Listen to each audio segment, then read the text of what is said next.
하나님 말씀은 구약성경 출애굽기 18장 9절에서 12절까지입니다. 우리 같이 한 목소리로 함께 읽겠습니다. 이드로가 여호와께서 이스라엘에게 큰 은혜를 베푸사 애굽 사람의 손에서 구원하심을 기뻐하여 이드로가 이르되 여호와를 찬송하리로다. 너희를 애굽 사람의 손에서와 바로의 손에서 건져내시고 백성을 애굽 사람의 손 아래에서 건지셨도다. 이제 내가 알았도다. 여호와는 모든 신보다 크심으로 이스라엘에게 교만하게 행하는 그들을 이기셨도다 하고, 모세의 장인 이드로가 번제물과 희생제물들을 하나님께 가져오매 아론과 이스라엘 모든 장로가 와서 모세의 장인과 함께 하나님 앞에서 떡을 먹으니라. 아멘. 본문에서 모세가 다루고 있는 것은 장인 이드로가 회심하는 사건입니다. 거듭나는 것이죠. 훗날 민수기 10장에 가면 29절과 23절에 르우엘의 아들 호밥이 이제 등장합니다. 그러면은 이제 르우엘이 처음에는 이제 십보라와 이제 그 손자들을 데리고 있는데, 민수기에서는 이제 그 아들로 이렇게 이제 아들로 이제 호밥을 그 아들로 소개하고 있고, 또 사사기 4장에 가면 사사기 4장 11절에 드보라가 이제 사사로 있을 때 야엘의 그 군대 장관인 시스라를 죽인 그 여인이 있습니다. 그 여인이 바로 이 이드로의 후손인 헤벨, 그 헤벨의 이제 아내거든요. 그 아내 야엘이 이제 그 군대 장관인 시스라를 죽이는 사건이 일어나는데, 그 후손이 이제 호밥의 후손, 그러니까 이드로의 후손입니다. 그러니까 그것이 이제 우연히 그렇게 이제 이 배경을 알지 못하고 이렇게 보면 우연히 그냥 그 야엘이라고 하는 여인이 죽인 것으로 이렇게 되어 있습니다만, 지금 여기 이제 출애굽기 18장 9절에서 12절에 있는 이 이드로의 이 찬양은 여호와 하나님을 영접을 한 것이죠. 바로 이 신앙과 관계에 있었다라고 하는 것을 우리가 알게 됩니다. 그러니까 그때 그 야엘이 그 군대 장관 시스라를 죽였던 그것은 그냥 우연적인 사건이 아니라 이런 신앙적 배경을 가지고 있었다. 그래서 드보라를 적극적으로 도왔던 사건임을 알게 됩니다. 그러니까 지금 이드로가 모세를 통해서 여호와 하나님을 이제 영접했지 않습니까? 근데 그것이 아들에게 전해지고, 또 더 나아가서 그 아들을 통해서 그 고향 땅에 여호와 신앙이 전해진 흔적을 우리가 이제 뒤에 사사기에서 발견했던 거죠. 그러니까 이드로가 맨 처음에 여호와 하나님을 이제 신으로 섬기기로, 그러니까 우리말로 하면 회심을 하고, 그리고 이제 아들을 이제 불러들이는 겁니다. 그래서 아들이 함께 지내다가 민수기 10장의 내용을 보면 이제 같이 르우엘의 아들도, 이드로의 아들도 가나안 땅으로 같이 가자라고 이제 모세가 제안을 했지만, 그는 이제 고향 땅으로 돌아가겠다고 합니다. 그래서 이제 고향으로 돌아가거든요. 근데 고향으로 돌아간 그 이드로의 아들 호밥이 아마 거기에서 이제 여호와 신앙을 심었던 것으로 보여진다. 이제 그 증거가 사사기 4장에 야엘이 시스라를 죽이는 사건이다. 참 놀랍지 않습니까? 모세가 그냥 단지 도망자 신세로 가다가 적극적으로 그때 당시에는 여호와를 전하지 않았다고요, 모세가. 근데 이제 훗날 모세의 신앙이 확고해지고 난 뒤에 이드로가 모세를 방문해서 이제 여호와에 관하여 듣게 되는 것이죠. 그랬을 때 이제 모세의 처가에 그렇게 복음이 전해지는 역사가 일어난 것입니다. 근데 지금 이드로가 여호와 하나님을 받아들이는 그 과정, 이것을 우리가 좀 본문에서 살펴볼 수가 있는데, 먼저 이드로가 기뻐했다 그럽니다. 9절에 보면 이드로가 이렇게 애굽 사람의 손에서 구원하심을 기뻐했다 그래요. 그리고 이제 찬양이 이제 쭉 나오기 시작합니다. 이드로가 이르되 여호와를 찬송하리로다. 이 찬송한다라고 하는 것은 여호와의 주권을 인정하는 것이겠죠.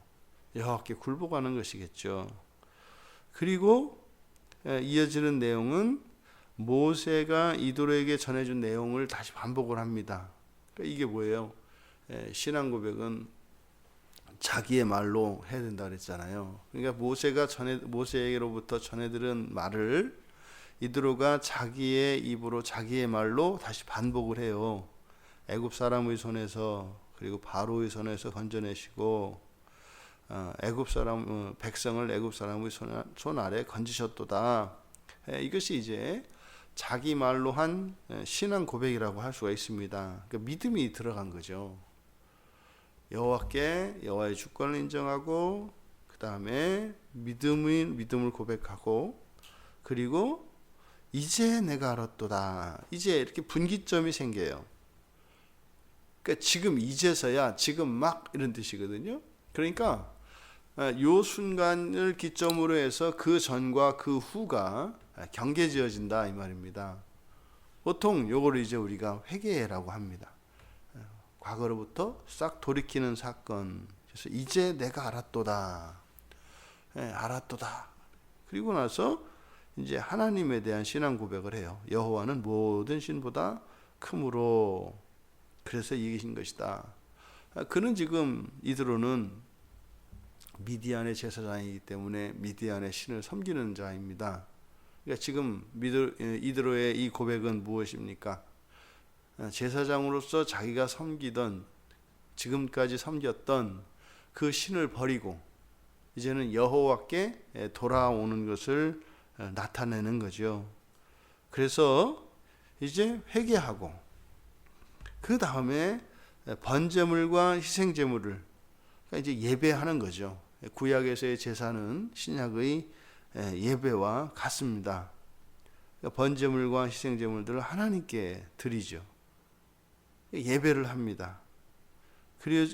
그러자 아론, 그 다음에 이스라엘 모든 장로가 이드로와 함께, 모세의 장인 이드로와 함께 하나님 앞에서 떡을 먹는다. 이것은 뭐겠습니까? 공동체가 인정해 주는 거죠. 그러니까 지금 이드로가 이스라엘 공동체 안에 들어오는, 그러니까 오늘날로 말하면 기독교인이 되는, 입교하는 과정을 쭉 그려놓았습니다. 구약에서 이렇게 전도에 대한 본문을 찾는 것은 쉽지 않습니다. 그런데 모세가 장인 이드로에게 여호와 신앙을 전도한 것, 그러니까 이것은 아주 희귀한 본문이고 아주 중요한 내용이죠. 사실 예수님께서도 공생의 사역을 시작하시며 고향을 방문을 하십니다. 고향 땅에 복음을 전하지요.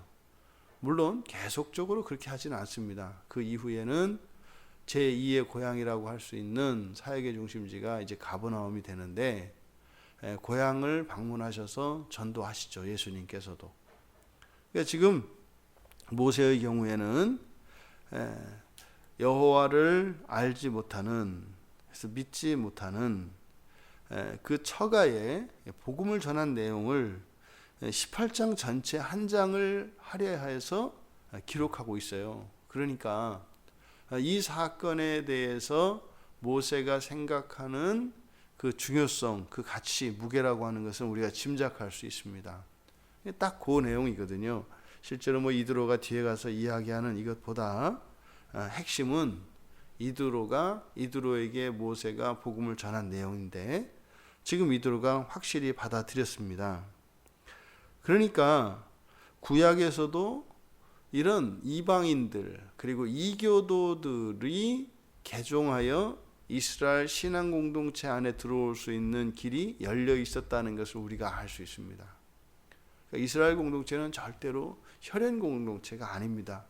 그런데요, 혈연에서 시작을 하죠.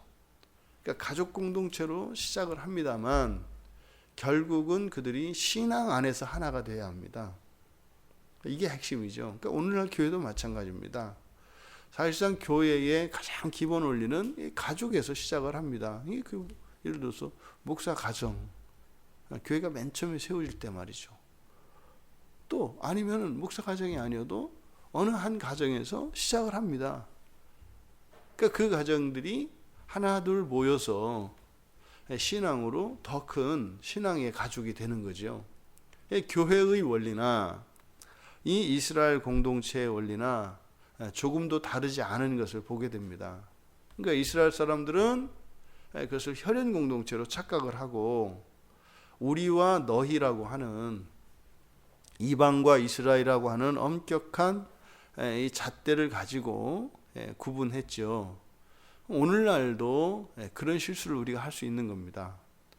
교회라고 하는 것은 모든 어떤 조건들과 기준을 초월하여 오직 예수 그리스도를 믿는 신앙 안에서 하나 되는 것입니다. 그러니까 예수 그리스도는 세상의 모든 다름을 하나로 통합하여 그리스도의 한 몸이 되게 합니다. 이것이 교회의 원리죠. 오늘날 세상의 원리와는 정반대 아닙니까? 세상에서는 다양성을 존중하고 심지어는 개인에게까지, 심지어는 개인 안에 일어나는 여러 가지 그런 심하면은 분열 증세에 이르기까지 모든 것을 존중해야 된다라고 하는 이 시대적 사조에서 모든 것을 오히려 하나로 통합하려고 하는 교회의 정신은 정면으로 충돌할 수밖에 없는 것입니다.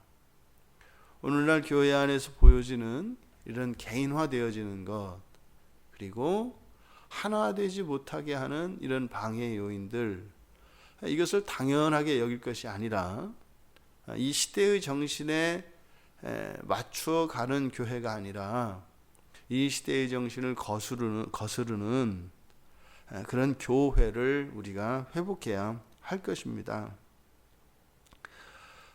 또 이 이드로의 이 회심의 과정, 즉 이스라엘 공동체로 돌아오는 그 과정을 우리가 눈여겨보아야 합니다.